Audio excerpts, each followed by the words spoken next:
Hello అండి. నేను పొంగనాలకి వాడాను కదండీ! ఆ చాక్లెట్ ఎలా తయారు చేసుకోవాలో చెప్తాను. 10 రూపీస్ మిల్క్ పౌడర్ ప్యాకెట్ ఒకటి తీసుకున్నాను. దానిని కట్ చేసి బౌల్‌లోకి వేసేసాను. ఇప్పుడు కోకో పౌడర్ తీసుకున్నానండి.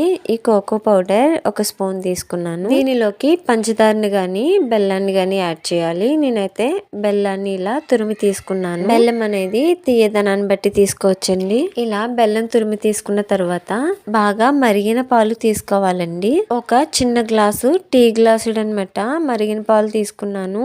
వాటిని ఒకేసారి వేయకుండా ఇలా కొంచెం కొంచెంగా వేసి కలుపుకున్నాను. ఈ ప్రాసెస్ స్టవ్ మీద పెట్టైనా చేయొచ్చండి.